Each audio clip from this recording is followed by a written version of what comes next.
ഉണ്ടോ? അക്ബറിന്റെ അകത്തുള്ള ആളെ എങ്ങനെ അക്ബർ അറിയുന്ന പുറത്തുള്ള ആര്യൻ അക്ബറിനോട് പറഞ്ഞതാണ് ആ എപ്പിസോഡ്. ആര്യനാണോ കോടതി? അത് ഞാൻ ചോദിച്ചിട്ടില്ല. 50,000 സോഷ്യൽ മീഡിയയിൽ അനുമോൾക്ക് സ്റ്റാർട്ട് ഉണ്ടല്ലോ, 50,000 കിട്ടാനുള്ള ഒരു വാല്യൂ ഉണ്ട്. ഞാൻ ഇപ്പോഴും ഒരു കാര്യം മനസ്സിലാക്കാം. അനുമോളുടെ സോഷ്യൽ മീഡിയ കൈകാര്യം ചെയ്യാൻ ഒരാളുണ്ട്. ആദ്യം എൻ്റെ അടുത്ത് സോഷ്യൽ മീഡിയ നോക്കാൻ പറ്റുമെന്ന് ചോദിച്ചു. ഇൻസ്റ്റാഗ്രാമിൽ വീഡിയോസും അപ്ലോഡ് ചെയ്യാൻ കാര്യങ്ങളൊക്കെ ചെയ്യാൻ. അപ്പോൾ ഞാൻ പറഞ്ഞു എനിക്ക് എൻ്റെ ഇൻസ്റ്റാഗ്രാം തന്നെ എനിക്കറിയാമല്ലോ, ഞാൻ അത്ര വലിയ ആക്റ്റീവ് ഒന്നുമല്ല പരിപാടിയിൽ. അപ്പോൾ അത് കൈകാര്യം ചെയ്യാൻ ഒരാളെ ഏൽപ്പിച്ചിട്ടുണ്ട്. അല്ലാതെ പി ആർ എന്ന് പറഞ്ഞാൽ എന്താണ് ഉദ്ദേശിക്കുന്നത് എനിക്ക് മനസ്സിലായില്ല. പിന്നെ പി ആർ എന്ന് പറഞ്ഞാൽ അനുമോൾക്ക് പി ആർ നിങ്ങൾ അനുമോളോട് ഉദ്ഘാടനത്തിൽ ഇഷ്ടംപോലെ വന്നല്ലേ ആളുകൾ, ഇത്രയും ആളുകളിപ്പോൾ ഓരോ പരിപാടിക്ക് പോകുമ്പോൾ കാണുന്നു ഇത്ര ആളുകൾ ഉദ്ഘാടനം വന്നിട്ടുണ്ട്. അത് പി ആർ അല്ലല്ലോ, ഇത് പി ആർ ആണോ? ഈ ഏരിയയിലുള്ള ആളുകൾ എന്നോട് ഇഷ്ടമുണ്ടാവും, ചിലപ്പോൾ ഈ ഇതിൻ്റെ ഓണറോട് ഇഷ്ടമുണ്ടാവും, പിന്നെ ഈ ഒരു പൂള് കാണണമെന്ന് ആഗ്രഹിക്കുന്ന. അപ്പം എല്ലാം ഒരു ഇതല്ലേ, ബിഗ് ബോസ് കാണുന്ന ആളുകൾ തീരുമാനിക്കും അതിൽ ആര് വിന്നർ. ഇപ്പം എത്ര പി ആർ ചെയ്യാൻ പറ്റും? 16 ലക്ഷം രൂപ ഉണ്ടായിരുന്നെങ്കിൽ അനുമോള് ബിഗ് ബോസിൽ പോകേണ്ട ആവശ്യമുണ്ടോ? അത് ചിന്തിച്ചാൽ മതില്ലേ? 16 ലക്ഷം രൂപ പി ആർ എന്ന് പറഞ്ഞിട്ട് അതുണ്ടായിരുന്നെങ്കിൽ പിന്നെ ബിഗ് ബോസിൽ പോകണ്ടല്ലോ. ആ പൈസ വെച്ച് ഒരു ബിസിനസ് ചെയ്താൽ മതില്ലേ? ലാസ്റ്റ് പോണക്കാലം പോലും എനിക്കറിയാം അനുമോളുടെ അവസ്ഥ. ഈ അനുമോളെ പേഴ്സണൽ അറിയുന്ന ആളുകൾക്ക് അറിയുള്ളൂ, ബാക്കിയുള്ള എന്തോലും പറയാം. അവൾ പോണക്കാലം ഇപ്പോൾ ഡ്രസ്സ് വാങ്ങാൻ പോലും കുറച്ച് ബുദ്ധിമുട്ടുള്ള സമയം ഉണ്ടായിരുന്നു. കാര്യം നല്ല സ്ത്രീകളെ സംബന്ധിച്ച് ഒരു ദിവസം ഒരു ഡ്രസ്സ് നമുക്ക് ഷർട്ടും പാൻറ്റും മാറി ഇടാൻ പറ്റും, പക്ഷെ പെൺകുട്ടികൾക്ക് അങ്ങനെ ഇടാൻ പറ്റില്ല. അതൊക്കെ ആ കളർ സ്റ്റോണൊക്കെ പിടിച്ചൊക്കെ എന്താ പറയുക. അപ്പോൾ ഈ ഡ്രസ്സ് വാങ്ങാൻ പൈസ ഇല്ലാന്ന് പറയുമ്പോൾ അനുമോള് പോണതിന് മുമ്പ് ഒരുപാട് ഇനാഗുറേഷൻ ചെയ്തിട്ടുണ്ട്. അപ്പൊ ഇനാഗുറേഷൻ ഒന്നും ഒരു പൈസ പോലും ഉണ്ടാക്കി ഇതിന്റെ ചോദ്യമല്ല. ഇനാഗുറേഷൻ എന്ന് പറഞ്ഞാല് കാർ ലോൺ, ഹൗസ് ലോൺ ഇതടക്കണം. വീട്ടിലെ ചെലവ് അനുമോളെ നോക്കിയിട്ടിരുന്ന അവളുടെ അച്ഛനമ്മേനെയും. അപ്പോൾ ഇതൊക്കെ നോക്കുന്നുണ്ട്. ഈ ഉദ്ഘാടനത്തിന് 1 കോടി രൂപ ഒന്നും കിട്ടില്ല. ഒരു 50,000 രൂപ, മാക്സിമം 20,000, 30,000, 40,000, 50 രൂപ, 1 ലക്ഷം രൂപ. അനുമോള് ഒരു മാസം 5 or 10 ഉദ്ഘാടനം ചെയ്യണ്ടാവും, അത്രേ ഉള്ളൂ. ഈ കാറെടുത്തതിന് ശേഷം അനുമോള് ട്രെയിനിലാണ് യാത്ര ചെയ്യുന്നത്, പറത്തിയിട്ടെന്ന് വിശ്വനക്ഷത്ര പറയുണ്ടായി. അത് ചില ചുരുക്കത്തിൻ്റെ ഭാഗമായിട്ട് അനുമോൾക്ക് ഡ്രൈവറില്ല. പിന്നെ പുള്ളിക്കാരിക്ക് അങ്ങനെ ഒരു മാനേജറില്ല. പിന്നെ കാറ് അവളൊരു പറത്തിട്ടിട്ട് ഈ പറഞ്ഞ ട്രെയിനും ബസ്സിലേക്കാണ് പോയിട്ടിരുന്നത്. സത്യമാണ്. ഞാനാണ് മിക്കപ്പോഴും ഈ മലപ്പുറത്തേക്ക് വരുമ്പോൾ ഒന്നുകിൽ മറ്റേ ഷൊർണൂർ അല്ലെങ്കിൽ മറ്റേ കുറ്റിപ്പുറത്ത് ട്രെയിൻ ഇറങ്ങിയിട്ട് ഞാൻ പിക്കുക, അല്ലെങ്കിൽ ഈ A1 ബസ് ഉണ്ടല്ലോ, A1 ബസ്സിൽ കൂടുതൽ ട്രാവൽ ചെയ്യാറ്. ആ ബസ് ചിലപ്പോൾ ഒന്നുകിൽ എവിടെയെങ്കിലും ഒരു മെയിൻ ഒരു ഏരിയ ഉണ്ടോ, മിക്ക എടപ്പാളാണ് സ്റ്റോപ്പ്, എടപ്പാളിൽ നിന്ന് പിക്കും. അങ്ങനെ എവിടെയെങ്കിലും പിക്കൽ അതിൻ്റെ ചെങ്കോട്ടി സ്റ്റോപ്പ് ഉണ്ടാവും, അവിടെ നിന്ന് പിക്കും കോട്ടയ്ക്കൽ. ഞാൻ കാണുന്നില്ല, ഈ ആളുകൾക്ക് എന്തോലും പറയാനുള്ളൂ. ടാർഗറ്റ് നല്ല ഗെയിമേഴ്സിനെ ടാർഗറ്റ്. അതിപ്പോ ബിഗ് ബോസ് എല്ലാ ഭാഷയിലും എല്ലാ കണ്ടസ്റ്റൻസും അങ്ങനെയാണ്. മനസ്സിലാക്കാന്ന് പറഞ്ഞാല് എപ്പിസോഡിൽ പറഞ്ഞിട്ടുണ്ടായിരുന്നു അക്ബറിന്റെ ഫാമിലിനെ മെസ്സേജ് വന്നിട്ടുണ്ടായിരുന്നു. കണ്ടോ? അക്ബറിന്റെ അകത്തുള്ള ആളെ എങ്ങനെ അക്ബർ അറിയുന്ന പുറത്തുള്ള ആര്യൻ അക്ബറിനോട് പറഞ്ഞതാണ് ആ എപ്പിസോഡിൽ. ആര്യനാണോ കോടതി? ആരാണോ ബിഗ് ബോസ്? ആര്യൻ പറഞ്ഞ വ്യക്തി പുറത്തു പോയിട്ട് ആരിലും, ഞാൻ ഇപ്പോഴും പറഞ്ഞത് ബിഗ് ബോസിൽ ഞാൻ പോയ ആളാണ്. ഈ അവിടെ നിന്ന് കേട്ടോ വെച്ചിട്ടില്ല, ജഡ്ജ് ചെയ്യാതെ നമുക്കൊരു ആ വ്യക്തിയെ പറ്റി ഒരു ഐഡിയ ഉണ്ട്. അനുമോൾ എന്നൊരു വ്യക്തി, ഞാൻ അതിനകത്ത് പോയതാണ്. അനുമോൾ അവിടെ ആരും വ്യക്തിപരമായിട്ട് ടാർഗറ്റ് ചെയ്യുന്നില്ല. ഒരു വ്യക്തിപരമായിട്ട് ഞാൻ ബിഗ് ബോസിലെല്ലാം കാണുന്നത് വ്യക്തിപരം ടാർഗറ്റ്. ഗെയിമിൻ്റെ രീതിയിൽ പല വർത്തമാനമൊക്കെ പറയണ്ടാവും, അത് ആ ഷോയുടെ ഭാഗമാണ്. അല്ലാതെ ഒരു വ്യക്തിപരമായിട്ട് ടാർഗറ്റ് ഞാൻ കണ്ടിട്ടില്ല. ഒരാളെ വ്യക്തിപരമായിട്ട് അല്ലെങ്കിൽ ഒരു സീക്രട്ട് കാര്യം പറയട്ടെ അത് വെച്ചിട്ട് ടാർഗറ്റ് ചെയ്യാനുണ്ടാവില്ല.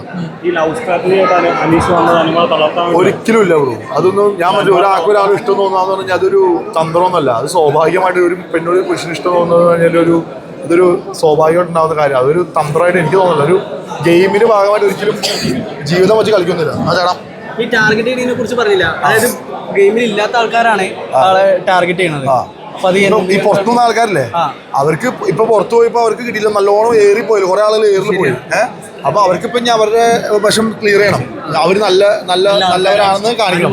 അപ്പൊ എന്ന് പറഞ്ഞാൽ ഈ മാങ്ങിയുള്ള മാവിലേക്ക് കല്ലെറിഞ്ഞാലാണല്ലോ അത് കാണാം. അപ്പൊ അനുമോളെ ടാർഗറ്റ് ചെയ്താൽ അത് അനുമോൾ അങ്ങനെ കുറച്ച് ഏറ്റെടുക്കും. അനുമോളെ കുറച്ച് സപ്പോർട്ട് ചെയ്യാനുണ്ട്, ഹേറ്റേഴ്സും ഉണ്ട്.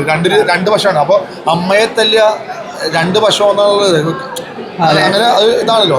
അതുപോലെ തന്നെയാണ് നമ്മുടെ നാട്ടിൽ നടക്കുന്നത്. പറഞ്ഞാൽ എങ്ങനെയായാലും അനുമോളെ പറഞ്ഞു കഴിഞ്ഞാൽ നല്ല രീതിയിൽ അങ്ങോട്ട് കൊള്ളും. അപ്പൊ അവിടെ പോയി ടാർഗറ്റ് അതായത് വിജയിക്കുന്നില്ല ഉറപ്പായ ഒരാളെയാണ് ഇവര് വിജയിച്ചാലും കുഴപ്പമില്ല, വിജയിച്ചാലും കുഴപ്പമില്ല. അപ്പൊ അനുമോൾ ജയിച്ചാൽ എന്റെ മനസ്സിൽ ഞാൻ തീരുമാനിച്ചവരെ എന്റെ മനസ്സിൽ അനുമോൾ വിന്നറാണ്. അത് ബേസിക്കലി ഞാൻ ഒരിക്കലും വിചാരിച്ചില്ല അനുമോൾ അവിടെ 100 ദിവസം നിൽക്കുന്നു. ഞാൻ പറഞ്ഞ മനസ്സിലാക്കിയ ഒരു കാര്യം പറഞ്ഞാൽ കാശ് കൊടുത്ത് എങ്ങനെ ഒരു സ്ഥലത്ത് നിൽക്കാൻ പറ്റുന്നേ. ഞാൻ ബിഗ് ബോസിൽ പോയ ഒരാളെ, ഞങ്ങളുടെ എന്റെ സീസണിൽ PR ഇല്ല, അങ്ങനത്തെ പരിപാടി ഒന്നുമില്ല. എങ്ങനെ കാശ് കൊടുത്ത് എൻ്റെ അകത്ത് നിൽക്കാൻ പറ്റും? ഒരു ഷോയിൽ കാശ് കൊടുത്ത് നിൽക്കാൻ പറ്റുമോ? നിങ്ങൾ ചിന്തിക്കേ. അല്ല, സപ്പോസ് അനുമോള് ജയിച്ചാൽ തന്നെ PR പേരിലാണ് ജയിച്ചെന്നുള്ള ഒരു പേര് വരുന്നത്. ഒരു സോഷ്യൽ മീഡിയ ഒരാൾ കൈകാര്യം ചെയ്ത ഒരാൾക്ക് ജയിക്കാൻ പറ്റുമോ? അല്ല, അങ്ങനെയാണ് പറയുന്നത്. ആ രീതിയിൽ പുള്ളിങ് വരാൻ ചാൻസ് അതിന്റെ അകത്തൊന്നും ചെയ്തിട്ടില്ല. അനുമോൾ അതിന്റെ അകത്തൊന്നും ചെയ്തിട്ടില്ല. അനുമോൾ അതിന്റെ അകത്ത് നിന്നോണ്ടല്ലേ നാട്ടുകാരിൽ തീരുമാനിക്കുന്നതിന്റെ അകത്ത് ആര് നിൽക്കണം പുറത്താക്കണമെന്ന്. അല്ലെങ്കിൽ ഏഷ്യാനെറ്റിന്റെ ആളുകൾക്ക് പുറത്താക്കാൻ പാടില്ല അനുമോളെ. ഇനിയിപ്പോ എന്റെ മോശമായി ഏഷ്യാനെറ്റ് ഇവർ രണ്ടും കൂടിയാണല്ലോ ബിഗ് ബോസ് എന്ന ഷോ കണ്ടക്ട് ചെയ്യുന്നത്. അനുമോള് അവർക്ക് ഷോസിന് വളരെ മോശമായിട്ട് റിവ്യൂ, അനുമോളെ പറ്റി അതിൻ്റെ അകത്ത് വളരെ മോശമായിട്ട് അനുമോൾ കാണിക്കുന്നുണ്ടെങ്കിൽ അനുമോൾ അവർക്ക് പിടിച്ച് പുറത്താക്കാം. അത് ആ ഷോയിൽ അഗ്രിമെന്റിലുള്ളതാണ്. ആ ഷോയുടെ റൂൾസ് എന്തെങ്കിലും ബ്രേക്ക് ചെയ്യുന്നതിന് നമ്മളെ പുറത്താക്കാം. വോട്ടിന്റെ കാര്യങ്ങൾ നോക്കേണ്ട ആവശ്യമില്ല. ഷോയുടെ റൂൾസ് ബ്രേക്ക് ചെയ്യുന്നുണ്ടെങ്കിൽ ഒരാളെ തല്ലുകയോ ഒരാളെ പേഴ്സണലി ഇത് ചെയ്യുകയോ ഒരാളെ വ്യക്തിപരമായിട്ട് ഭയങ്കര പ്രശ്നം ഉണ്ടായി കഴിഞ്ഞാൽ പുറത്താക്കാം. അത് പേഴ്സണൽ അതിൽ അഗ്രിമെന്റിലുള്ളതാണ്. ഷോയുടെ റൂൾസ് ഉണ്ടല്ലോ. അനുമോളെ അങ്ങനെ ഇഷ്ടംപോലെ തല്ലുകയോ അങ്ങനെ ഇത് ഞാൻ മനസ്സിലാക്കി. ജനങ്ങൾ തീരുമാനിക്കുന്ന ഷോയാണ് ഇത്. PR എന്ന് പറഞ്ഞ ഒരു ഷോ ഒരിക്കലും PR കൊണ്ട് ജയിപ്പിക്കുന്നില്ല.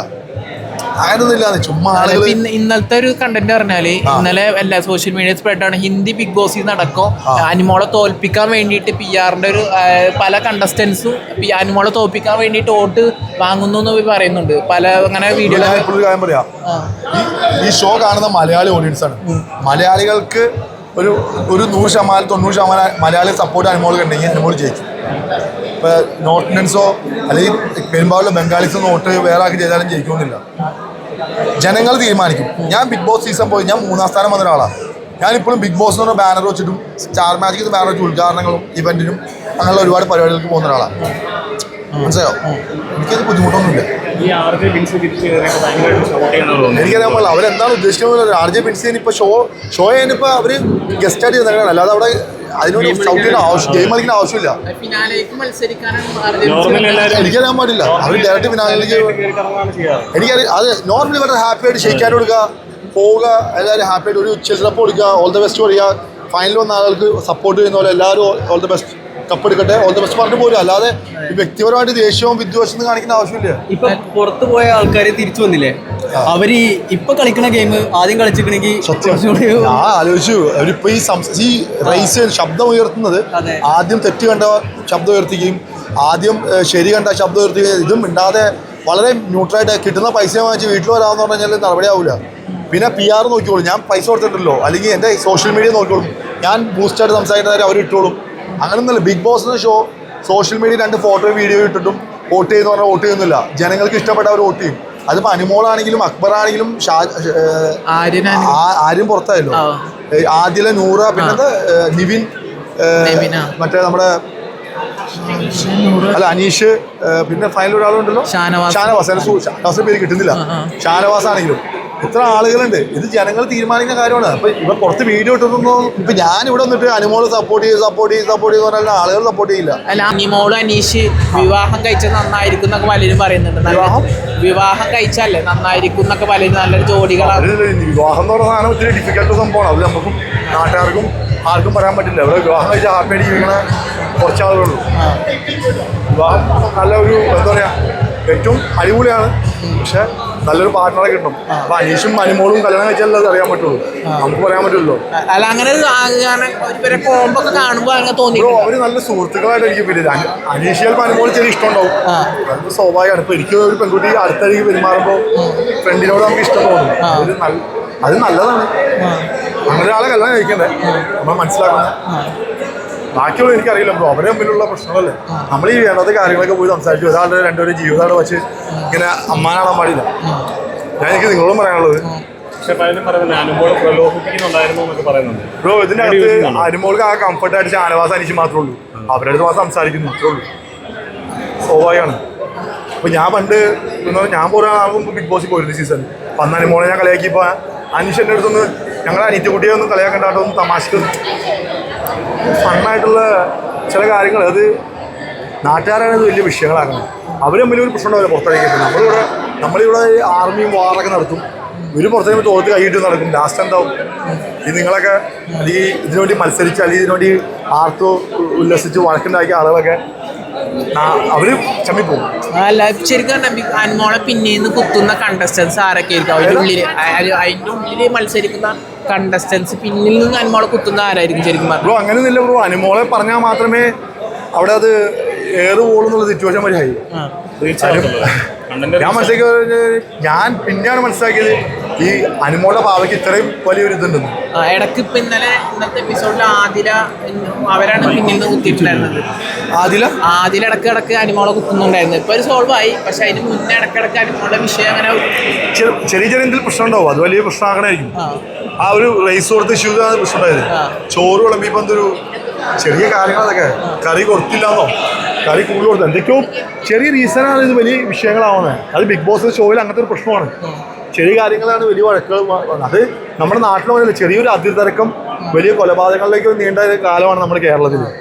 ഇത് ചെറിയ വഴി തിറക്കുമല്ലോ, വഴി നമ്മൾ വഴിയിൽ നടക്കുമ്പോൾ ആ വഴി എൻ്റെ വഴിയാണ്, ഇത് എൻ്റെ ആധാരത്തിൽ ഞങ്ങളുടെ വഴിയാന്ന് പറഞ്ഞിട്ട് അവിടെ വലിയ കൊലപാതകങ്ങൾ നടന്നും വലിയ കോടതിയിൽ വലിയ കേസായ ഒരു നാടാണ് നമ്മുടെ കേരളം. പിന്നെ ഇങ്ങനത്തെ കാര്യങ്ങൾ ഒരു റിയാലിറ്റി ഷോ പോയിട്ടുണ്ടാവും. അല്ല അപ്പൊ അങ്ങനെ ഒരു കട്ടപ്പാന്ന് പേര് വിളിക്കുക ശൈത്യാണ് എല്ലാവരും കട്ടപ്പാന്ന് വിളിക്കണം. അങ്ങനെ ഞാൻ ഇത് കണ്ട് ചിരിക്കാറുള്ളൂ ഇങ്ങനത്തെ സാധനങ്ങളൊക്കെ. പിന്നെ ട്രോളൊക്കെ ഫണ്ണായിട്ട് എടുത്താൽ മതി. അതിപ്പോൾ ശൈത്യാണെങ്കിലും അനുവാണെങ്കിലും ഇത് പുറത്തിറങ്ങുമ്പോൾ പല ആളും ഇപ്പം എനിക്ക് എന്തൊക്കെ പറഞ്ഞു ഫസ്റ്റ് സീസണിൽ അത് ജീവിതകാലം മൊത്തം ഇത് നമ്മുടെ പിന്നാലെ ഇത് പാമ്പിനെ പോലെ വരുന്നില്ല. ട്രോൾ അപ്പോൾ ഓൾവേസ് ഒരു ഫണ്ണായിട്ട് എടുക്കുക. ട്രോൾ എന്ന് പറഞ്ഞ സാധനം ഇത് ഫണ്ണായിട്ട് ഒരാൾ ചെയ്യുന്ന കാര്യമാണ്. അതൊരു ക്രിമിനൽ കുറ്റമായിട്ട് കരുതുക. അതൊരു കട്ടപ്പാന്ന് പറഞ്ഞു കഴിഞ്ഞാൽ ബാഹുബലി അതിഭീകരമായിട്ടൊരു കഥാപാത്രമാണത്. സത്യരാജ് സാറ് അഭിനയിച്ചൊരു അതിഭീകരമായ കഥാപാത്രം. അത് വലിയ സംഭവമൊന്നുമല്ല. കട്ടപ്പാന്ന് തെറ്റിദ്ധാരണയിൽ അയാൾ ബാക്കിൽ നിന്ന് കുത്തുന്നതാണ്. ബാഹുബലിനെ കുത്തുന്ന ആ സിനിമയിൽ അങ്ങനെയാണ് തെറ്റിദ്ധാരണ.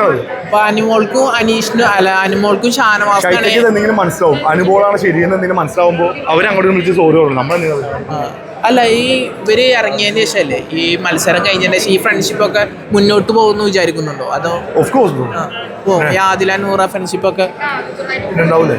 സാധാരണ അങ്ങനെ കാണാറില്ല. ബിഗ് ബോസിന്റെ ഉള്ളിൽ നിന്ന് ഭയങ്കര സുഹൃത്തുക്കളും അവരെല്ലാം വേറെ വീട്ടിലേക്ക് പോകുന്നത്. അവർക്ക് എപ്പോഴും കാണാൻ പറ്റില്ല. അത് ഒരുമിച്ചല്ലോ ജീവിക്കുന്നത്. അവര് ഇൻസ്റ്റാഗ്രാമിലൂടെയും സോഷ്യൽ മീഡിയ അങ്ങനെ പല കാര്യങ്ങളും കോൺടാക്ട് ഉണ്ടാവും. ഈവൻസിൽ കാണും. മനുഷ്യനല്ലേ പോകും. എത്ര നാൾ വഴക്ക് വെച്ചു. ഇപ്പൊ ഉണ്ണിമോഹനും സീക്രട്ടേഴ്സ് ആയി നമ്മൾ എത്ര വഴക്കായിരുന്നു, എന്ത് വഴക്കായിരുന്നു. കേരളം ഒരു മിണ്ടിയില്ലേ? ഞാൻ മനസ്സിലാക്കിയായിരുന്നു പറഞ്ഞാൽ കണ്ടാൽ ഹലോ എന്തെങ്കിലും സുഖമാണോ എന്ന് ചോദിച്ചാൽ തീരാവുന്ന പ്രശ്നങ്ങൾ ഈ മൊബൈലിൽ നിന്ന് അങ്ങോട്ടും ഇങ്ങോട്ടും വീഡിയോ ചെയ്ത് അങ്ങോട്ടും ഇങ്ങോട്ടും വഴക്ക് പറഞ്ഞുണ്ടാകുന്ന വിഷയങ്ങളല്ലേ കഴിയുമ്പോൾ തീരും. ഈ അനുമോൾ ഈ മോറൽ പോലീസിംഗ് ആണെന്നൊക്കെ പറയുന്നവരോട് എന്താണ് പറയാനുള്ളത്? അനുമോൾ തെറ്റുകണ്ടത് ചൂണ്ടിക്കാണിക്കുക. അത് മോറൽ പോലീസ് അല്ല, അത് മനുഷ്യത്വമാണ്. തെറ്റ് ചൂണ്ടിക്കാണിക്കുന്ന മോറൽ പോലീസ് ആണെങ്കിൽ പിന്നെ ഇവിടെ കോടതിയിൽ ആവശ്യമുണ്ടോ? തെറ്റ് ചെയ്യുന്നവനെ കോടതിയിൽ കേസെടുക്കുകയും അയാൾ ജയിലിൽ കയറ്റി അത് ജയിലിൽ ആവശ്യമുണ്ടോ? ഈ മോറൽ പോലീസ് മാത്രമല്ല പല വീട് ഉപയോഗിക്കുന്നുണ്ട്. തള്ള വൈബ് അമ്മായി എന്നൊക്കെ അങ്ങനെ ഓരോരുത്തരും അവിടെ തന്നെ. തെറ്റ് പറയുന്ന സ്ത്രീ അമ്മായി ആവണം. എങ്ങനെയാണ് തെറ്റ് കണ്ട പ്രതികരിക്കുന്ന സ്ത്രീകൾ അമ്മായിമാരാണോ? അങ്ങനെ ഇവിടെ സ്ത്രീകളൊക്കെ അമ്മായിമാരല്ലേ? അനുമോൾ അവിടെ തെറ്റ് കണ്ടു, അത് അവൾ പ്രതികരിച്ചു. അത് ഞാനും പോയി ചോദിച്ചു. അപ്പോൾ ഞാൻ പറഞ്ഞു നമ്മൾ ഈ കാലഘട്ടം ജീവിക്കണമെങ്കിൽ തെറ്റ് ചിലപ്പോൾ കണ്ടില്ലാതെ പറ്റി ജീവിക്കേണ്ടി വരും. അതാണ് ഈ കാലഘട്ടം. അങ്ങനെ തെറ്റ് ചൂണ്ടിക്കാണിക്കുമ്പോൾ ഈ അമ്മായിന്നും മോറൽ പോലീസിനും സദാചാരം എന്നും അങ്ങനെ പല പേരുകൾ വരും. സ്വാഭാവികമാണ് ബ്രോ. അത് ഈ വേൾഡ് അങ്ങനെയാണ്. അതിപ്പോൾ നമ്മൾ കുറച്ച് ആളുകളും വെച്ച് തിരുത്താൻ പറ്റില്ല. അനുമോൾക്കാണെങ്കിൽ എനിക്കാണെങ്കിൽ ആർക്കും തിരുത്താൻ പറ്റില്ല. ഈ ലോകം അങ്ങനെയാണ്. ഈ ഷാനവാസിനും അനുമോൾക്കാണ് ഏറ്റവും കൂടുതൽ ഈ സീസണിൽ പേയ്മെന്റ് കൂടുതൽ എന്ന് പറയുന്നുണ്ട്. അനുമോൾക്ക് എനിക്കറിയാൻ പാടില്ല. അവരുടെ ബാങ്ക് ബാലൻസ് ഒന്നും എൻ്റെ അടുത്ത് അല്ലെങ്കിൽ അവർക്ക് അത് ഞാൻ ചോദിച്ചിട്ടില്ല. അനുമോൾക്ക് 50,000 എന്നൊക്കെയാണ് സോഷ്യൽ മീഡിയയിൽ. അനുമോൾക്ക് സ്റ്റാർട്ടും ഉണ്ടല്ലോ. 50,000 കിട്ടാനുള്ള ഒരു വാല്യൂ ഉണ്ട്. നിങ്ങൾ പറ ഉണ്ട് സ്റ്റാർട്ടും ഉണ്ട് അനുമോൾക്ക്. അനുമോൾക്ക് ഇവിടെ അനുമോൾ ഉദ്ഘാടനത്തിൽ വന്ന ആളുകൾ വരാറില്ലേ കാണാൻ? അനുമോളെ കാണാൻ അമ്മമാർ വരാറില്ലേ, ചേച്ചിമാർ വരാറില്ലേ? 100 ദിവസം അവർ ടി വിയിൽ അനുമോളെ ലൈവായിട്ട് അനുമോളുടെ ജീവിതം, അനുമോൾ പല്ല് വെക്കുന്നു, കുളിക്കുന്നു, വാഷ്റൂമിൽ പോകുന്നു, പാത്രം കഴുകുന്നു, ഭക്ഷണം ഉണ്ടാക്കുന്നു. ഒരു വീട്ടിൽ ചെയ്യുന്നതിനേക്കാൾ കൂടുതൽ കാര്യങ്ങൾ അതും ടി വിയിലിരുന്ന് കാണാണ് വിത്തൗട്ട് മേക്കപ്പ്. ഓക്കെ, ഇനി ഒരു കാര്യം ചോദിച്ചോട്ടെ, ഷിയാസ് കരീമിന്റെ പേരുടെ റവന്യൂ എത്രയായിരുന്നു? ഇപ്പോൾ ഓരോരുത്തരും അവരുടെ റവന്യൂ ഒക്കെ റിവീൽ ചെയ്ത് തുടങ്ങിയപ്പോൾ ഒരു ദിവസം ഏറ്റവും കുറവ് പൈസ എനിക്കായിരുന്നു. ആ സീസണിൽ ഒരുപാട് പൈസ ഉണ്ടായിരുന്നു. ഏറ്റവും കൂടുതൽ പേയ്മെന്റ് 1,00,000 രൂപ പേയ്മെന്റ്.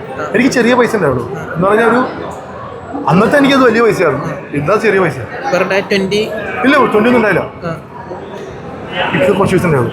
ഞാൻ നുണ പറഞ്ഞില്ല, എനിക്ക് കുറച്ച് വയസ്സ് ഉണ്ടാവുള്ളൂ. കാര്യം എനിക്ക് സ്റ്റാറൊന്നും ഉണ്ടായില്ല, എന്നെ ആർക്കും അറിയാൻ പാടില്ലായില്ല. ഞാനൊരു മോഡൽ മാത്രമായിരുന്നു. അതുപോലെ ഒരുപാട് മോഡൽസ് ഉണ്ടായിരുന്നു കേരളത്തിൽ.